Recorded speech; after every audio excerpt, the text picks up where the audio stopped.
Dan, let's hear you talk a little bit. Make sure your audio is good. Hey, I know things about Troy that you guys probably would like to know. I don't know about that. Think top three might have just changed. Yeah. Perfect. Let's not get into that today. All right. Okay, all right. But we do need to kick it. All right. Welcome, ladies and gentlemen, to another exciting episode of Hardheaded, where we get very practical and realistic about certain subjects. Usually has to do with Matt Amos and Chet Sears, my co-hosts, arguing over some topic. So yeah, today on our show, we're going to do top 3 meals you would like to eat if you were on death row. Like your last meal. Like your last meal. If you had the opportunity to know that this is going to be the last meal I'm going to eat, and you got to choose what that was going to be, what would it be? Top 3. Then we'll have a good word from one of you fine gentlemen. Chet. Yes. But first, we have a special guest with us today. In studio. Welcome. Studio. I am in the studio. We have Mr. Dan Oblinger. It's a pleasure having you today, sir. Yeah, charmed, Troy. Yeah. So Dan is an old friend of mine, ex-colleague of mine. We used to work together. Yeah.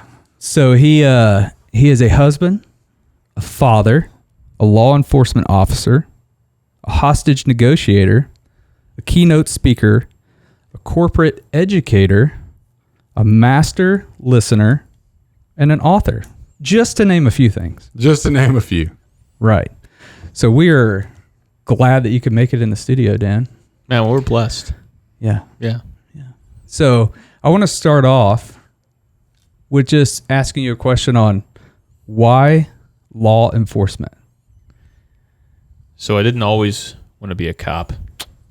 Yes. I actually studied to be a Roman Catholic priest. Yes. And I had to leave. Wasn't called. Anyhow, so I had a degree in philosophy. I was, a young strapping lad with a degree in philosophy. If you didn't know, it's not like really employable. Yeah. It's like, so I'm in the help wanted I don't ads. know. I took my truck down to the philosophy shop the other day. Did you? Yeah. Got it all tuned up. Got some Nietzsche in the tank. It's looking really nice. Factory. Yeah, so help wanted ads were a thing back then. Your younger listeners don't understand what that is, but right. If you look in philosopher, right below that's police officer, and I was like, hey, look what they pay. Yeah. So next thing you know, they gave me a gun and a badge. And people aren't known, you don't think police officers known for like big salaries, but when you compare that to being unemployed philosopher, compared to zero, it was a hell of a deal. It's a really good deal. Yeah, and then I had if you're keeping score at home, I had a philosophy degree, a gun, and a badge. And that's just, nobody should ever do that. That was a big mistake on their part. I had a lot of fun. That's awesome. And so, correct me if I'm wrong, 20 years, close to 20 years? I am closing in on 20 years like a pit bull and a 3-legged cat. Yeah. That's awesome. Yeah, so then on the force, you got into some negotiating, some hostage negotiation. Yeah, been doing that for 12 years. So how did that occur? How did you get into that?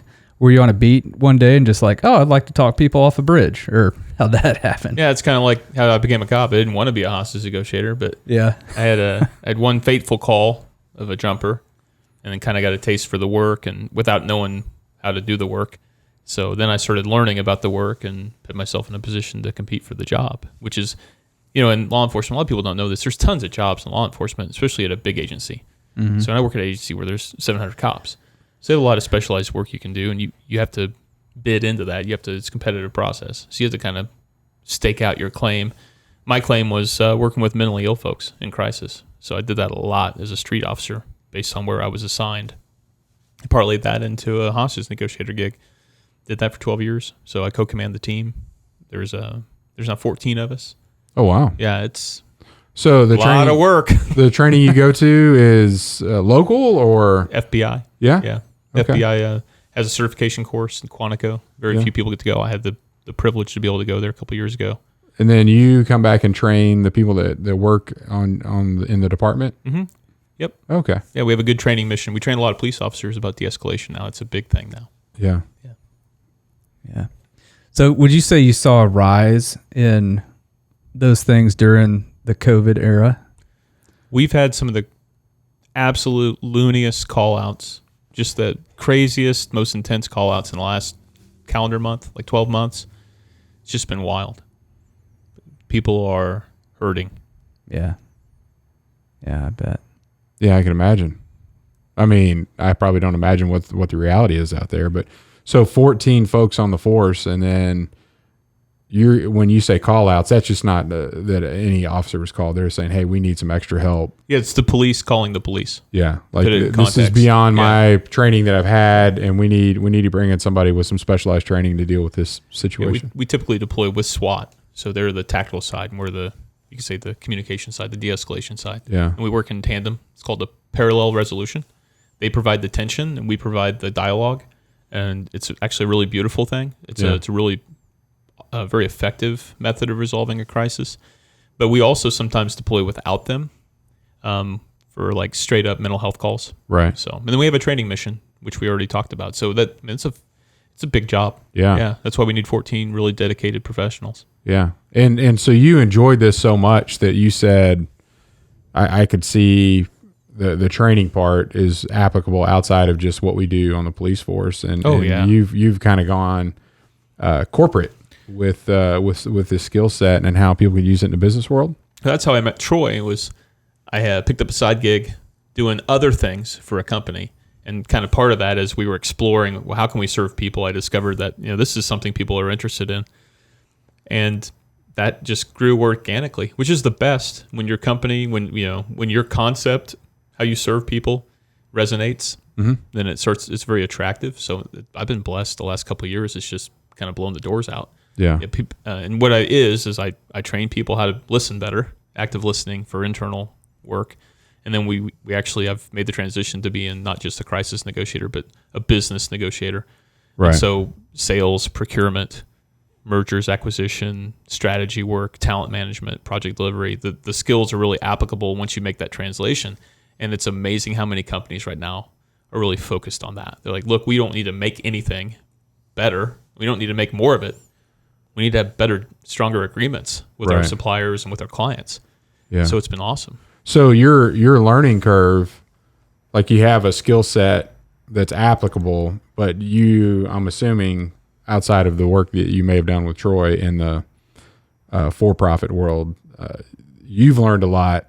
What's the biggest surprise that you found out when you're like, hey, I'm dealing with all these for-profit businesses now, and I had no clue that Active listening wasn't a thing.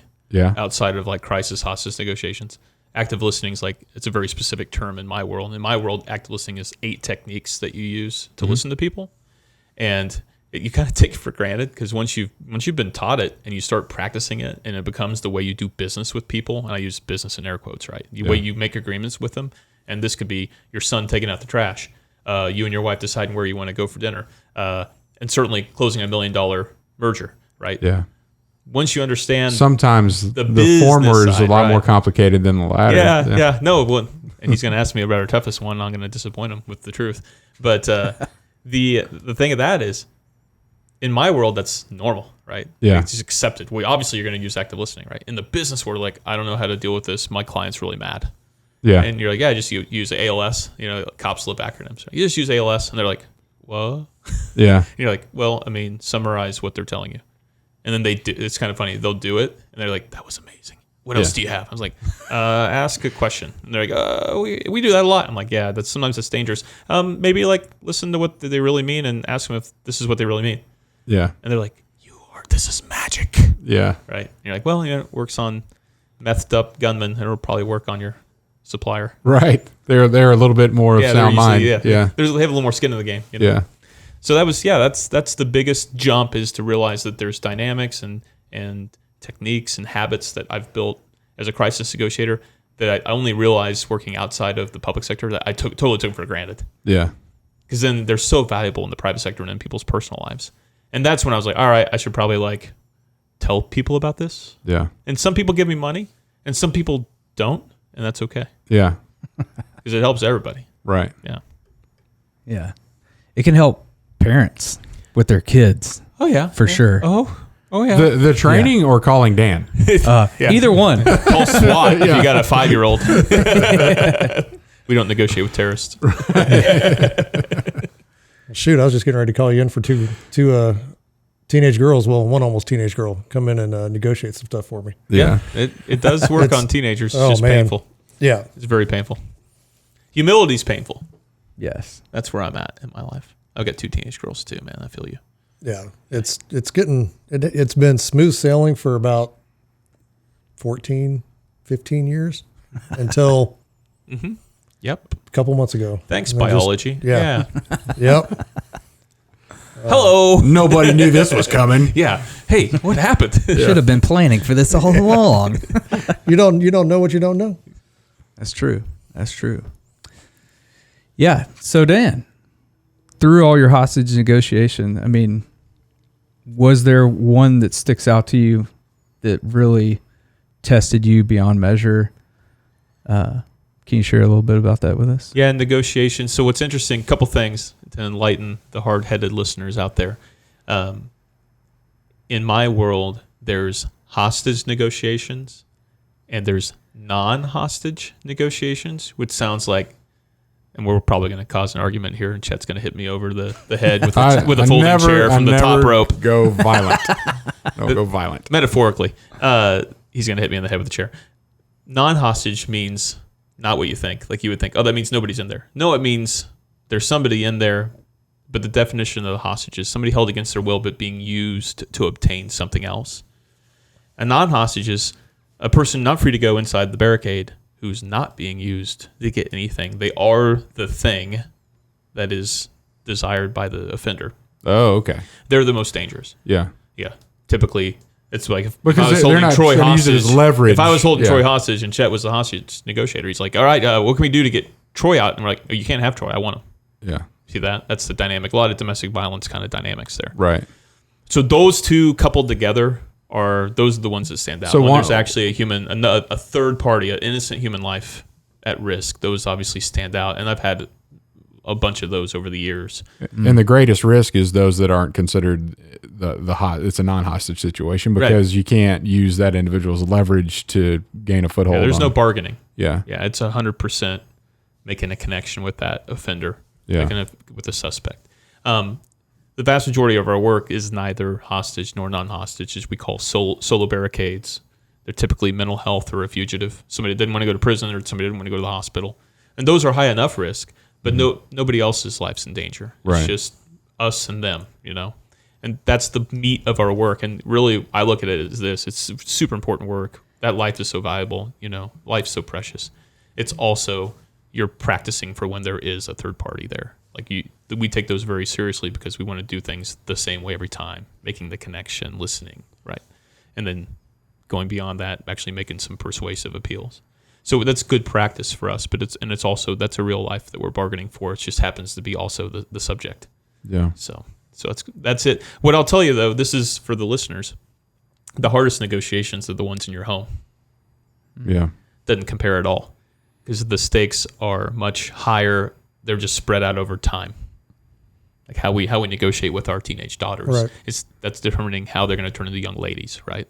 And that's our mission as men, is to raise children that are going to be amazing citizens and adults and humans, right? Yeah. Capable of loving and having a mission. And so every time we make a strong agreement with them, that's good. And every time we miss that opportunity, we're not advancing our mission. So let's just say high stakes. we happen to have a teenage daughter. Hypothetically. Hypothetically Maybe speaking. 2 of them. And one of them is being irrational, and you're going to have to negotiate. Can you have a realistic scenario? So, An irrational teenage daughter. Okay, I'll try. Here we go. But I mean, I look at it like because my frustration level gets high, and one of the things that I think one of the reasons I think you would say in the home is a lot more difficult is also your skin in the game is deeper than you show up on a scene and you don't know anybody there. You've been called. You're trying to resolve this issue, but when the issue's over, it's over, and you're not going to see that person again. But when you're negotiating with somebody in your house, like if I do some damage from I lose my temper and yell and scream, then that becomes an element in your next negotiation. Yeah. Yeah. You lose a foothold. Like you may not have as much high ground to deal with the next issue. One thing we talk about in both crisis negotiations, we have used different terms, but also in private sector is information control. Information control is really critical for negotiations. Mm-hmm. We want to know more about the situation, and we want to be very careful what information we share with others, right? You don't have information control in the four walls of your house. Yeah. When I show up at a crisis negotiation for the police, that guy doesn't know all the things I've done wrong for the last 15 years, but my daughters do, and it's going to come out. Yeah. Right. And so managing your own emotions and managing the emotions of others is like the foundation for it. And it's just trickier when people know us really well. They know what our foibles. We know what sets us off. We know all the things that we feel guilty about. We know all the they know all the things that they've done that they can bring up. Right. They can poke us, but it's totally worth it to do it right. Yeah. Yeah. It's just hard. And the word irrational is really important. And I don't have teenage daughters yet. I only have one daughter, and she's about to be 11, so I got a few years. Oh, she still loves you. Yeah. But yeah. But I feel, Wait, buddy. It's coming. 12 is the number. Oh, great! I It's got coming, man. one more year. But I feel like being apologetic when you are wrong as a parent is a good thing, right? I've never been wrong. For now. What are you talking about? For now. Admitting As a your parent. faults. The game's about to change. The game's about to change. So we train this. I actually have to train people how to apologize in corporate world. And the shortest answer is never apologize for something you're not sorry about. It won't work. It'll make things worse. And it's actually better, instead of apologizing, to demonstrate gratitude. So don't say, "Hey, I'm sorry I yelled." You say, "Hey, thanks for being patient with me." Oh, that's good. Yeah. I'm sorry like this that. shipment's late. Instead, say, "Hey, thanks for bearing with us. It's been really tough to get this to you." Right? I like If that. you have done something wrong and you are contrite, then you should apologize, especially with your special lady friends out there. Yeah. Especially if you have a ring on their finger. Yeah. Yeah. Yeah. That's good. I'm taking notes. Chet's taking Matt, notes. you need to take some notes. Right here. Yeah. He's got it. He's locked in, man. All this stuff is actually in the book as well. It is in the book. Yeah. It is in Which the book. book? Yeah. Tell So us speaking about of the the book. books, we've got two books that you've written here, Dan. I got some literature here. You got Life or Death Listening, Yeah, we call that in the trade the red book. Yeah, the red Yeah. book, and then you got the green book. we call that the green book. He's Yeah. He's already on it. Look Yeah. at this guy. He's He's so a quick bright. study. Isn't He's he? very bright. That's why Right. he's the co-host. Not Yeah. much gets by him. The 28 Laws of Listening. Yeah. So I started reading this one, and it's got some really good info in here. But truth be known, I was trying to read it before you came on the podcast so we could talk about a lot of it. I got 11 laws in, and just the application that you have after each chapter this is not a quick read. It's read a chapter, do the application, do some work, and then move on to the next law. So if you read it cover to cover, you could finish it in that afternoon. But that's not the way it was designed. Right. Yeah, it's designed to basically a page and a half a day because you get homework. Yeah. 28 laws of listening means 4 weeks of work. That usually means, by the way, you can start building a habit. And listening is a habit. You have a habit of listening right now. And it could either be good or bad. Yeah. So how do you go about? So I've known you for a while. I mean, back when you and Troy were working together. But then I started following you on LinkedIn, and even back then, you were prolific in your spreading of knowledge. Yeah, is that a good way to put it? Through LinkedIn. Yeah, I think so. And I think it has to be that. It can't be anything else. I got a lot of value out of some of the articles that you had written, and so I was wondering, like, did you set out to write a book, or did you just kind of look back at some of the things that you've been teaching, and then you realized, hey, a lot of these articles that I've written, a lot of these things that I've been talking about, all kind of fall into a book, and now I'm just going to package it, put a bow around it? Man, I wish I'd had that kind of. If I had Chet Sears forethought, man, I could have like 10 books. No, general rule: some dude tells you to do something, be a little suspicious of that. A couple dudes tell you to do something, maybe even more suspicious. Maybe they're working together. About the time the 100th different, very unique and different person in totally different settings. Yeah, can't be operating in cahoots. Tells you to do something. That's probably the Holy Spirit. You should probably go do that thing. So yeah, about the 100th person said, "Hey, you should really write a book. I think that'd be amazing. I'd buy that book." I'm like, 100 people buy the book. I'm rich. Yeah. So I wrote the book. It's a labor of love. Writing a book's no joke. And you wrote 2. I wrote 2. Now, funny story. This is where Chet's like, aha. The second book was written in the process of writing the first book. Okay. In the editing process, you should be cutting lots of things out that just don't fit the book. And in the process, I was like, I got 28 lessons here. Actually, I had like 30, 32. 4 of them were crap. So 28. Yeah. Yeah. That's a good number. It is. It's nice. Yeah. It's divided by 7. So it's 4 weeks.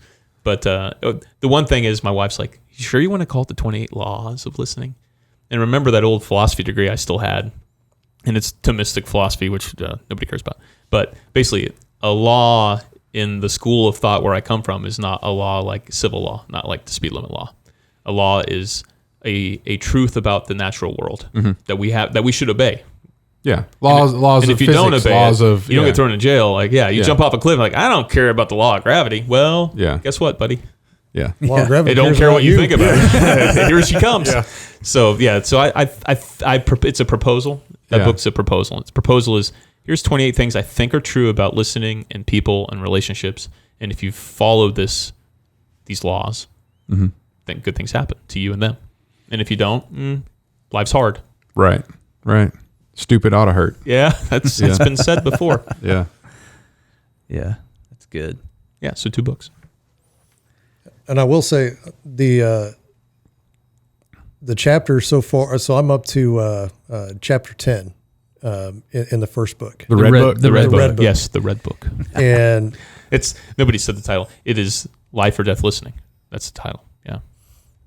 And so where I'm at in, like I said, is chapter 11, I believe. And then so far, chapter 8, that chapter was more on leadership and defining kind of what an authority figure is and what a leader is. And that chapter, that was an awesome chapter. I mean, that was really well thought out. I really appreciated that chapter in that book. Thanks. I come from not a military background. I did not serve in the military, but in law enforcement, it's still paramilitary, especially when I started. And I had true leaders I worked for, and what I always appreciated, I could tell now looking back, it's like the people that had authority but didn't have to use it to get work done, they were the best. And I only now realized they were great listeners. Like, they knew what was going on in their shop. They knew what was going on their team. And they knew who could do what really well. And it just happened. And the kind of the worst people I've ever worked for have been just top down, do it because I said so kind of folks. And so now I strive as a husband and father not to lead my family that way. It's hard. Man, authority is the easy button, And I've found, kind of like the laws, whenever I follow that rule I made for myself, things go well. And when I'm tired and cranky and I don't, it doesn't go good. So call that pulling rank, right? Yeah. And tapping the stripes. Yeah. And that's the thing that I was going to say about your 28 laws, the way that book is set up. That's a very kind of a military mindset of the way to do things. So the military teaches you go out and they teach you something, and then you go and you do the prac app or the practical application of that. And that's the way that the green book is set up. So that would be very easy for even dumb Marine like myself to follow. So once I get done with the red book, because I read a little bit slower than everybody else, start on the green book and start doing that one as well. Because I believe, and I think you're absolutely right on the listening and being an active listener, and it's so lost in this culture where everything is so focused on social media. It's all focused on you, and it's about you. Oh yeah. And you even said in the red book that it's not about you. And that's right. And I think that more people need to utilize that in today's age. Yeah, my keynotes, I strive to always have that included up in front. One of the foundational things for good listening is just a total embrace of this truth that it can't be about us. Yeah. Well, if it is, then you don't, the active part, the questions that you're going to ask or the answers you don't even care about. Right. Right. Yeah. Right. And then very quickly people figure that out, that your offer to listen or your offer to be empathetic is not actually true because it's about you. Yeah. Yeah. So then everything falls apart. Yeah. Wow. That's amazing. That's good.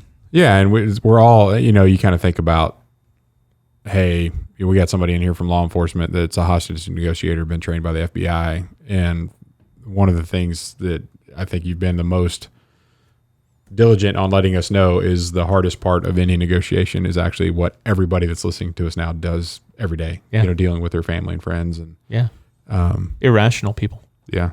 Yeah. They're the best. They're my favorite. Yeah. That's crazy. So one thing is kind of to wrap this back around. So what could be more practical than accepting the fact that it's not about you and then accepting the fact that you really don't learn much when you talk? But you can learn so much when you listen.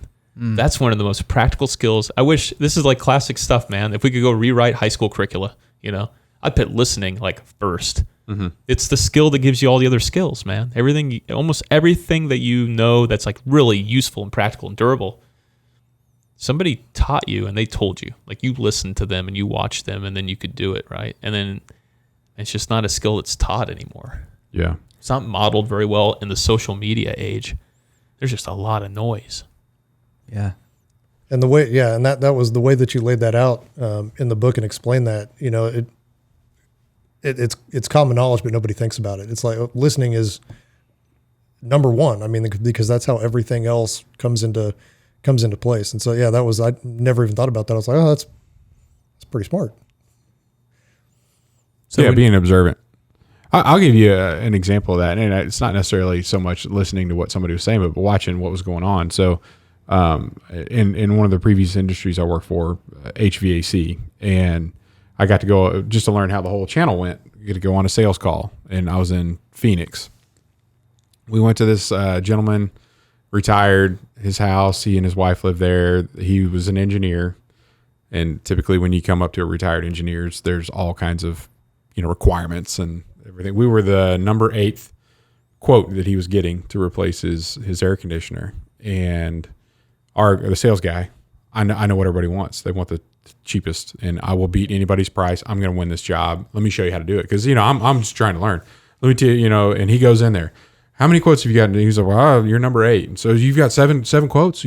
Would you mind telling me what they are? Because I'll beat it. I'll beat the lowest price that you've been quoted, and so we can get this sale and we'll get this thing wrapped up and move on. And then he's like, well, I've got another guy coming tomorrow. So he's getting 9 quotes total. He's like, well, you give me a call tomorrow, and I'm going to give you a price today. And if the guy beats the price, so he's going on and on and on. And I'm learning, right? I'm just supposed to sit and observe and look. Well, I start paying attention. We're sitting at the kitchen table, and there's a little living area right here. And there's a recliner and a TV facing that recliner. And then so that I automatically realized that, number one, he and his wife don't watch TV together. And that's his spot. It's clear. And then the air conditioner's right outside the window next to his recliner. And so I'm just watching things go on. And the guy's like, well, I'll beat this and I'll do this and I could quote this. And we got the cheapest unit here and, all this stuff. And then kind of get to the lull in the conversation. And I said, I got a question to ask for you real quick, if you don't mind. He's like, yeah, sure. I said, when the air conditioner comes on and you're watching TV, do you have to turn the TV up? And his wife from the other room, oh boy, says, yes, he does. And it makes me so mad. But the guy came in and we actually at the time, the one of the brands that we sold had the quietest air conditioner on the market, which happened to be one of the most expensive air conditioners on the market. And so the guy that was like, I know everything. I'm not even asking you any questions. Like, I'm just telling you, you care about price more than anything else, and I'm going to beat the price, and I'm going to get this sale. And with one question, hey, do you have to turn the TV up when the air conditioner comes on? Well, because the air conditioners were very old and it's very loud. Absolutely. I said, sir, did you know that we have the quietest air conditioner on the market today? And your experience of when the air conditioner comes on, it's not going to be that loud. It's going to be this many decibels lower. Mm-hmm. Well, then price wasn't an issue to him at all. It was actually comfort. I want to be cool and I want to my wife would be happy. I want to really. have peace in my house. Yeah. So the wife who wasn't even at the kitchen table was the one telling, hey, yeah, you need to spend all the money that we've got, whatever it takes to get the quiet air conditioner out there. And then the guy goes back to the truck. He's like, yeah, we're going to get that sale. I'm like, dude, like you didn't even ask him what he was after. You're like, I'm assuming that this person wants the cheapest thing that's out there, and that's all I'm going to talk about. And didn't even have to sit back and observe, ask questions, and listen, allow the wife to speak up from the other room. And anyway, I thought that was pretty interesting. And that so many times we walk into a scenario and we think we know exactly what that person wants, and we're not even going to stop to ask questions, let alone actively listen to what their responses are. Yep. Sometimes knowledge gets us into trouble. Yeah. Yeah. Especially in sales. I work with a lot of sales folks, and that's when the first way to tell them, look, you got to know your products. You got to know your services. Yeah. But you really need to know people. Right. And how they make decisions. Because it's not what you think. And they're not all the same. Yeah. We don't make decisions. I mean, and I train police officers, but people, 100% of the decisions we make are emotional. Yeah. 100%. Because every time you make a decision, your emotional brain's involved. Not every time is your cortex, your wizard brain involved. That's I won't say rare. Some people it's rare. Some people don't even have wizard brains. Some people can. The wizard is out, right? They have wizard beards, but not wizard brains. Well, okay, it's getting a little personal in here. If I only had a brain. So we train people like, look, you need to access their vision. Because that guy's vision drives his decisions, and his emotions shape the way he sees the world. So, yeah, that was a great question. Did you know we have the quietest? And I would follow up with, what would it mean to you if you had the quietest air conditioner on the market and you didn't have to turn your TV up to hear it? Yeah.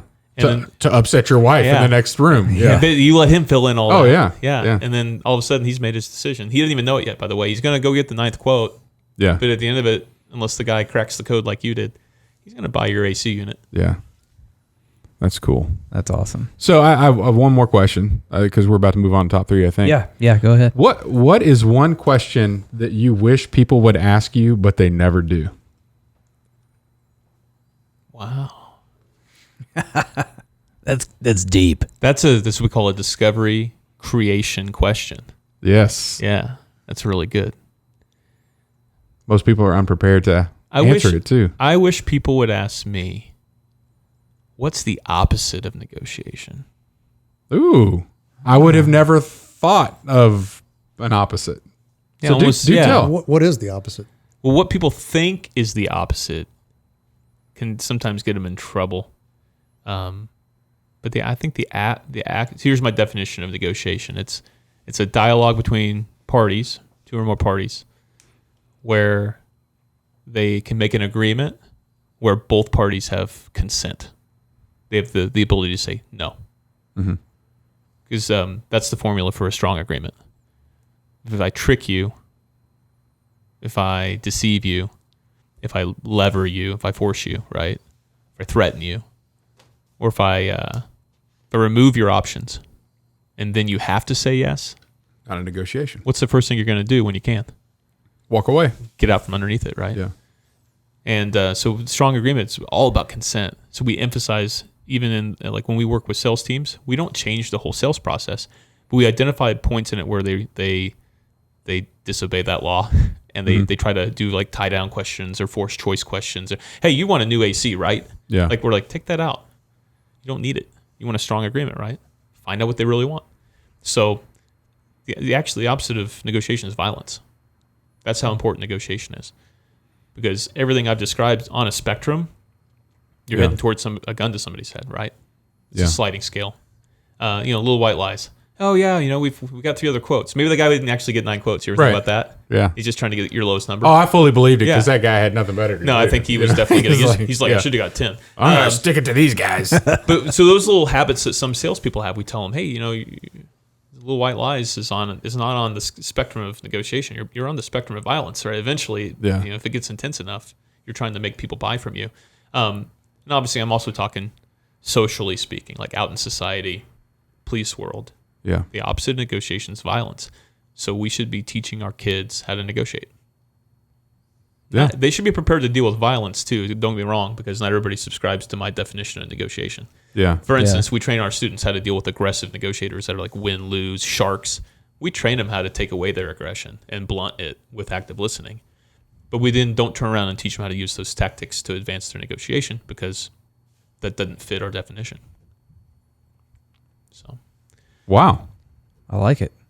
So we need to get back to these things in school, teaching kids how to listen, negotiate, balance a checkbook. What else we got? Yeah. how to handle a firearm. Heck yeah. And we've covered that before on the podcast. Taxes. Taxes, yeah. To not pay them or do them? Either way. To know what they are. Both. Either Yeah. way. And how about how to vote? Yeah. And how to be on a jury. Like, there's these like really important things for our civil society to like flourish.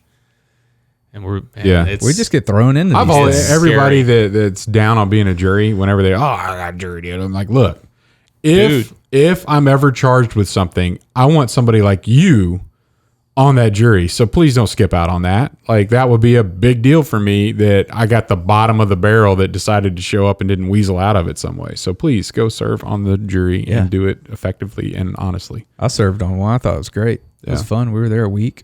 Stabbing. Yeah, it's crazy. You'd be amazed Yeah, it how was hard great. it is to get on a jury when you're a cop. It's like, he's out. I'm like, yeah, I'd love to serve, and the defendant's like, no, who is this guy? You're supposed to get out of jury duty. You arrested me, man. The judge. This is a true story. The judge is like, Mr. Oblinger, why are you here? And I was like, Your Honor, this is my duty as a I've citizen. been summoned. And he said, he's not wrong. And the defense, you see the defense attorney's like raising his hands, like, there's a flag on this play, Your Honor. He's lying. That's awesome.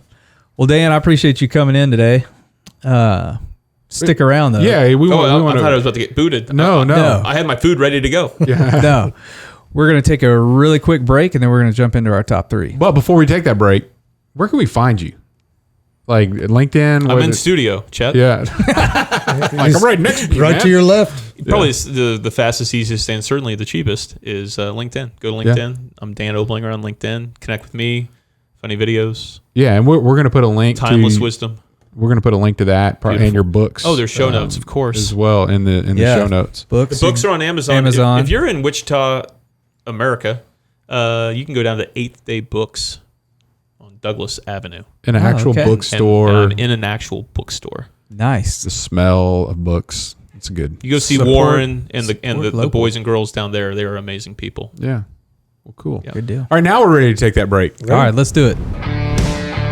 We'd like to thank our sponsor, Admiral's Pennant Beard Oil, for being awesome and sponsoring this podcast. We also have the owner, Matt Amos, here with us. Matt, you've got a glorious beard. Can you tell us why you started making beard oil?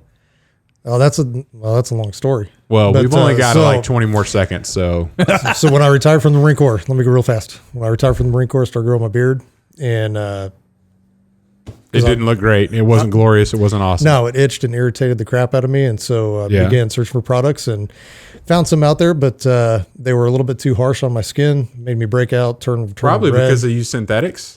Yeah, a lot of synthetics, and then a lot of the, even if they used essential oils or whatever it was, they just put too much in there, and so created a blend and a brand that is not overpowering and gentle on the skin. Yes. So you manly men out there that need to treat your beard gently. Manly men with sensitive skin, Yes. for sure. Yes. You need to look at admiralspennant.com and get some wonderful beard oil so you can have a glorious beard like Matt Amos one day. And you can get it all at www.admiralspennant.com. And we are back. Thank you, Admiral's Pennant. Now we're going to jump into top 3 foods that you would like to eat if you were on death row. So if these were your last meals, what would you eat? I think our special guest should go first. Dan, what do you think? I'm not afraid. I'll do this. Do it. You When can go. when you say 3 meals on my last day, I'm thinking breakfast, lunch, and dinner. So breakfast, That's fine. Yeah. biscuits and gravy. The good sawmill with the big chunky sausage too. Don't flake out on that. And then Yeah. like big buttermilk biscuits. I like it. Yeah. Lunch. I'm going with a hot pastrami sandwich and fries. Like from where? Where's hot your favorite? mustard. So there's this place in Las Vegas, and it's a chain. I get it, but Capriati's, and they have a Reuben that's made with pastrami instead of corned beef, and with coleslaw instead of sauerkraut. But I like it better already. It is phenomenal. So, Yeah. Good. So yeah. So that would be the one. You're like, hey, I want this one from that I want place. that sandwich Yeah. from Capriati's with fries because I like fries. Yeah. And for dinner, my favorite meal, which is pho, the Vietnamese beef stew, bone broth. Yeah.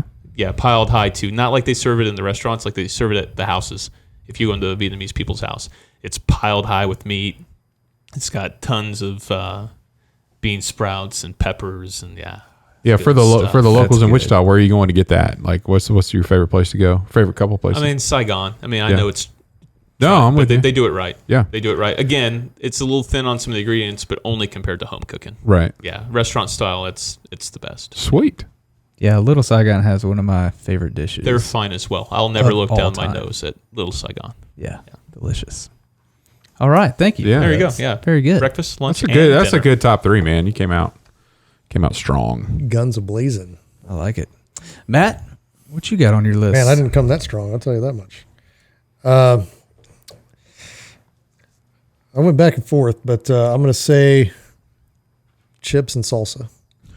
Whoa! No. Let him finish. I want to hear this out. That's I'm it. excited. Chips and salsa. No, but not like from New York City salsa. Yeah, not the Like- Totinas. Tell Like, us Yeah, not- about the salsa, like Matt. Not- yeah, dive in. Just the homemade. Yeah.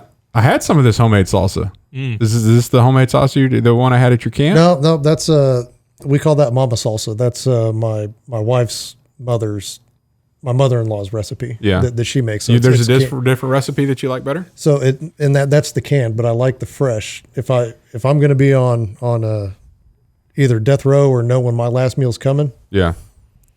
fresh salsa, Yeah. chips and salsa, and it can be as hot as it wants because It don't matter. I'm not going to feel it the next day. Yeah. Who cares about heartburn? That's it. Yeah. Who cares about that stomach Now, ulcer? are you specific on your chips? You need like the thin restaurant style, or you like the hefty, hearty? Man, I don't like the scoops, so it's not going to be the scoops, but Yeah. just a corn, like a yellow corn, round, not triangles, round tortilla chip. Yeah. Because the round ones get Yeah. that little curve in them Yeah. where you can Ballpark get that, chips. You can get Yeah. that salsa out. Yeah. And I went back and forth on this. Okay. I think I'm going to have to go with a crawfish boil. Oh, whether boy. it's on This a is Traeger, touchy- No, this is a touchy. I don't want any part of this. Yeah. or Oh gosh. the traditional method. Yeah. But that's probably one of my favorite meals on the planet. Yeah. And if I'm going out, I'm going to have a crawfish So boil. here's an Might be in important another question. top 3. Really important question. If you're eating crawfish as your last meal, are you going to ditch the corn and potatoes and just go with the meat? No, You're going to have the corn and potatoes. I'm going to have everything. He's a traditionalist, Chet. Yeah. I ditch it. I'm like, I'm not that as big a fan as the fixings in there as I am the crawfish. See, I love Last meal, I ditch it. Yeah. Crawfish only. No, it's the whole thing is what makes the meal. And you're entitled to that. I know I am. Yeah. It's his last meal. Yeah. Yeah. If this was your top 3 last meal, you could do whatever you want. And I will tell probably you in will. just a minute. But no, so when you bite into the corn though, because you get that heat gets on your lips and starts warming you up. Whereas, when you're pulling apart the crawfish and eating the crawfish, you really don't get that all over your entire face. Unless you suck the heads. Even then, it's not getting all up on the top of your lip and I like that burn and that flavor. It's just valid. phenomenal. Yeah. I love it. I'll allow it. Yeah. I love it. And then my last one here is Mexican chicken. And this is right. probably the most simple thing that you can cook. And my mom started making it when I was a kid. And it was just a recipe off the back of a Doritos chip bag. And But it stood the test of time. oh, it is phenomenal. And I couldn't even, like, right now, my wife makes it for me as well, like for my birthday or whatever it is. And it's the bottom layer is your taco flavored Doritos. Uh-huh. And then you've got shredded chicken with Oh no. cream of chicken soup in there. Oh, And then you put in your Rotel good. tomatoes with the chilies. Dude, we're going to have some of this. And then you have a layer of shredded cheese over the top, and then you bake it in the oven. And then it just comes out, and you just cut yourself a little slice, and it's spicy. It's got the flavor. It's an all-in-one meal. It's something that I can't have too often right now, but if I was on death row and I'm gonna lose my bowels, it's gonna be colorful after that happens. Matt, I have to ask you a question. So you said your wife makes this for you now. Mm-hmm. How long into the relationship before you revealed that she would have to make this for you? I didn't reveal that she had to make that, but my mom, when we would go over for Mom helped. This is like good. yeah, if we went over third party for, intermediary. This is smart. I'm trying to think. Because when I was in the Marines, we would come home on leave, and then we'd try to hit all the families, and so you're trying to be like, okay, we're going to spend today here, today over here, today over here, and you don't want to go over here and have ham, and then ham, and then ham, and then ham, and so my mom would make the Mexican chicken, and so somehow my wife got the recipe out of her for that, and now has the ability to make it. Bliss. Yeah. All right, cool. That's awesome. I like it. It's good. You undersold yourself. That was pretty good. Top 3. You've talked about it before. Yeah. Like I remember, maybe when we were in Montana or something. You were. Oh yeah. It's because it's super easy. And I think back then I was like, man, we got to have that. Still hadn't had it yet, Matt. I don't know why. It's super easy to make. Mm-hmm. Mm-hmm. Chet, you seem disappointed. Yeah, well, it's not coming through for me. Chet, what you got on your top 3? All right, number 3, a 2-meat plate from Barbecue City, which doesn't exist anymore. It's currently called Hot Rods Barbecue in Ruston, Louisiana. I don't want to be your warden. And on the this. They don't exist anymore, but you got to find it. On the 2 meats, I'd get ribs and sausage. And the beautiful thing about this restaurant was and is, you go and order your meat, like you walk up there, stand up there, and the butcher's who you're talking to, and you're like, hey, I want ribs and sausage, and then he'll turn around and get in the meat locker and pull out a slab of ribs, and then he'll cut them right there in front of you, put them on your plate, put the ribs back, and then get the sausage out, slice the sausage for you. Well, if you go to a place a lot of times and you learn who that person is and they know who you are, his name was Marcus, then you end up like there's more sausage that gets tucked under the ribs, and they take care of you. Throw an extra piece of Texas toast through the butter machine, so you get 2 pieces of Texas toast. Well, at this place, then they hand you your plate, and then you go serve yourself your sides. And as a college student, I understood the structural integrity and how much weight of beans and potato salad a styrofoam plate can hold on a tray. And you load that stuff down. And then the sweet tea that's almost comes out, syrupy. Yeah. So there's this almost a white tint to it when it comes out because there's so much sugar in it. But that would be number 3. Number 2, this place burned down. God, you don't want to be on his top 3 list, do you, Matt? Olive Street Bistro, you remember that? Yeah. God, their tortellini. It just the most fantastic thing. But the manager and the owner got in a dispute, and the manager torched the place, like convicted of arson, like burned it to the ground, and they never opened back up. So whatever the best tortellini is, I don't know. That was it. So if I was to be on death row now, I would not say go find the chef from that place, but that was y'all's like date bring night in some spot. Samples. Yeah, that was Ashley and I would go there, and she'd get the cannelloni every time that we were there. Yeah. And then number 1, I would get a Sweep the Swamp pizza from Johnny's Pizza. And I'd also get a pepperoni party pizza from Johnny's Pizza. Oh, so good. I had one a few weeks ago. So what's on a Sweep the Swamp? I got to know. Like, so they had like a pizza plate. If I were to say Sweep the Kitchen pizza, then you'd be like, oh, everything on it. Yeah. Well, if you can imagine a pizza place that was created in Louisiana, they're a little bit broader than that. So crawfish tails, andouille sausage, you got all kinds of Cajun stuff on a pizza. It's fantastic. I'd probably get behind that. That Money. sounds Yeah, good, it's really good. It is. So I think good. that pairs well with a cold beer. Any cold beer will do. Yeah. Oh yeah, with that thing. Did they put olives on it? Huh? Not on mine. Especially if I'm on death row. But does it come from? They probably have olives on it. I don't know. I would never order it with it. But yeah, that would be at Johnny's. That's a good Johnny's one. Pizza. Was that your number one? Yeah, man, that was my number one. That was awesome. Yeah. I just got lost in the Johnny's Yeah. Pizza. I couldn't remember what number we were on. I love that every one of your meals had a place and a name and a story. That was good. Oh, no doubt. And the 2-meat plate when I was in college, that was $6.20 after tax, and then the Johnny's Pizza was $5 something. Yeah, they used to be cheap. Yeah, they were dirt cheap. I think it was like $4.99 for a large, which it is college. You could split that in half, and so you and a buddy can be eating for like $2 something. They still in business? Oh yeah, Watch out down there, guys. If you're listening and you're at Johnny's Pizza, just be careful, please. Gosh, watch the fire. Yeah. They're a chain down there. I mean, I think they branched out. All they're the the way only to one that's still in existence, right? Oklahoma. Barbecue City went down because some kind of payroll tax issue, and then Olive Street got burned down. And there's too many Johnnies to lose Johnnies. They're everywhere now. Yeah. They need to come up to Wichita. That'd be really nice if we could get a Johnny's Pizza right here in Wichita. Johnny's and a Cane's, right? Yeah. Yeah.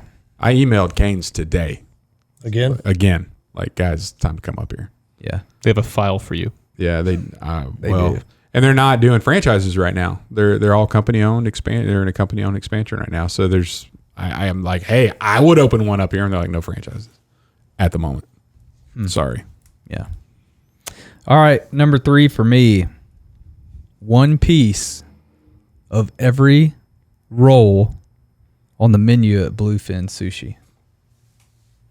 So just one piece. How many rolls are on the menu? Oh, there's a ton. Doesn't matter, Chet. It's That's a lot. That's a commitment. Yeah. But I think it's Because death row, bro. I could Yeah. order It's two death pizzas. row. I could order 2 pizzas and not be obligated to eat both pizzas. But if you're getting just one piece of every roll, you better eat. Yeah. The All executioner those is going to excuses. think he's stalling. That's what this is. Yeah. And I would like it with a little bowl of miso soup and some hot sake. Yeah. If I'm going out, give me some hot Sake it to me. And number 2, a skirt steak fajita with a side margarita from Superior Grill in Shreveport, Louisiana. Yeah. And you were down there a few weeks ago, about a month ago. And I just had this same meal yeah. about a month ago. And if you want to see that experience, you can check out my Live YouTube Local. channel, Live Local. His Live Local channel did a Live Local video for a restaurant in Louisiana. Not local. Yeah. Yeah. Well, I said, asked the server, said, hey, you care if I film in here? It's a local, we go to local restaurants. And he's like, you can't get more local than this place. Yeah. So It's like, I'm way out of local, by the way. it was awesome. What's your website? Yeah, www.wichita local. No, like, it's Live Local. Live Local Wichita. So technically, ICT.com. you could shoot anything. You could video anything. It'd be local. If I I- mean, it's local. It would have been awesome. He was like, well, hey, man, I'll give it to you. It's on the house because, we could really use the patrons coming over here. Yeah, they're not going to come over there. Hey, we have people in Houston watching the Live Local Wichita stuff? channel. All right. So Well, maybe they'll come up here we on got vacation viewers just to from do a restaurant all lab. around. Yeah. So anyway, if you're in Shreveport, Louisiana, go to Superior Grill. That skirt steak is amazing. Just about whatever you get there is really good. Oh, that's true too. Yeah.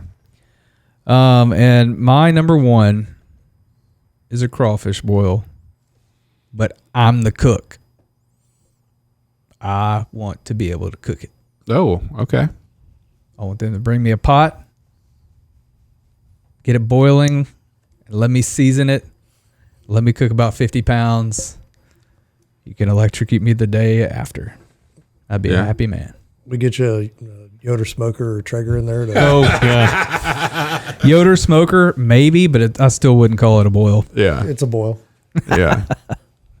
No, that's awesome, dude. And you said earlier, man, you're ditching. It's just meat. You're going crawfish only. just crawfish. I mean, the other stuff's there just to fill you up anyway, in my opinion. Yeah. It is good. The mushrooms are great. Potatoes are great. Gross. Corn's Yeah, great. Mushrooms need to stay out of crawfish. When the boil. mushrooms soak up all that juice, No. The shallots are really the best. those are. If you can get some shallots in there, those are so good. But Yeah. And then just crawfish boil. I like the sausage in there too. It's just, I don't know. And it's all kind of like one food to me.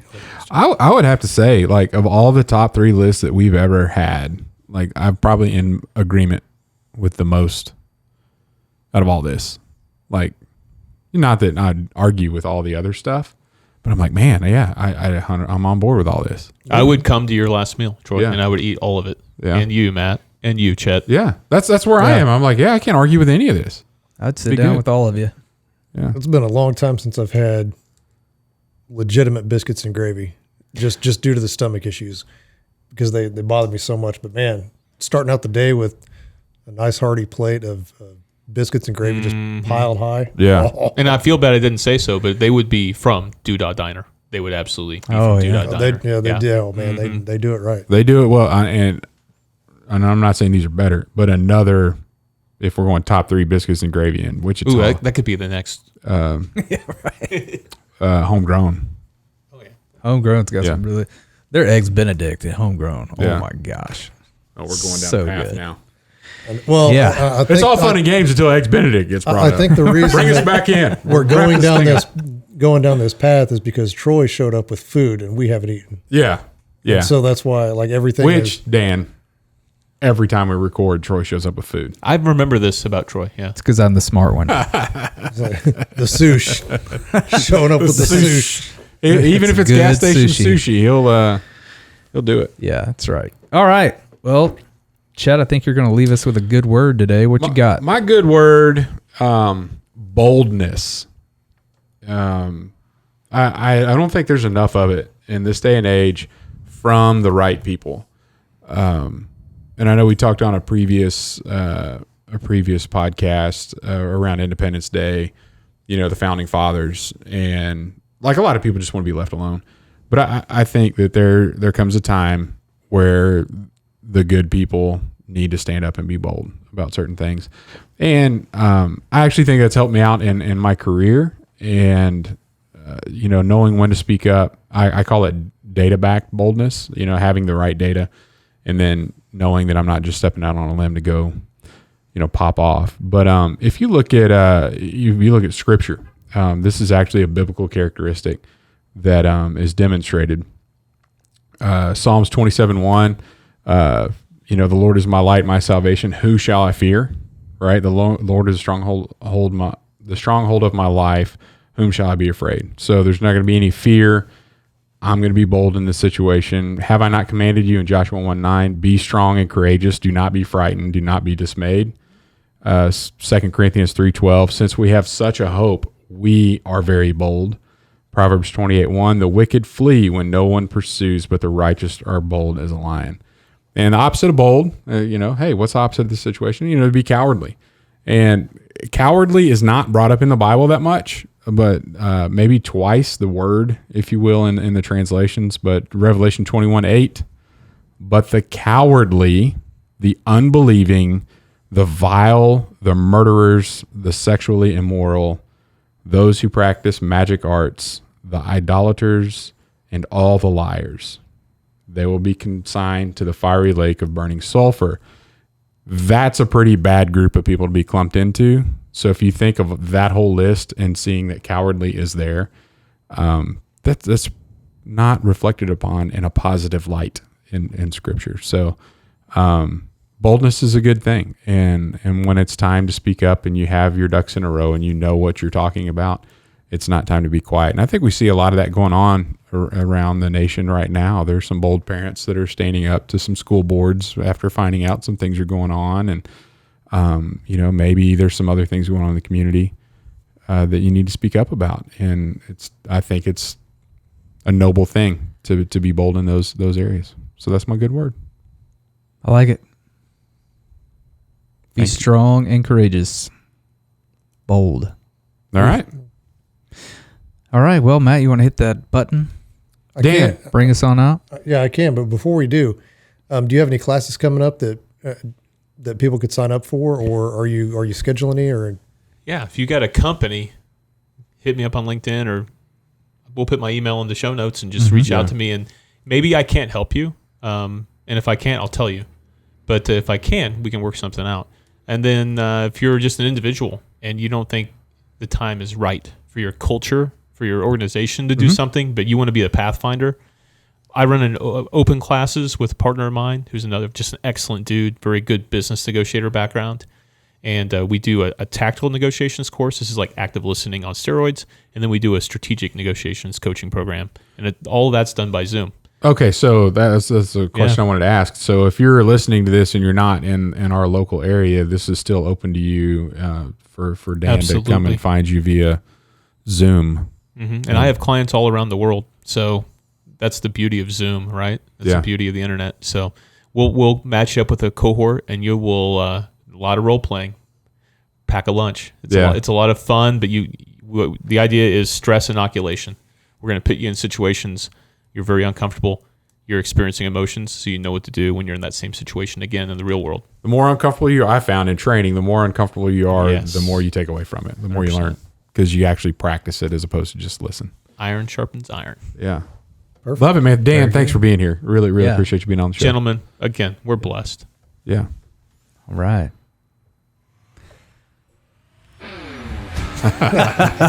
Thanks again for listening, everyone, to Hardheaded.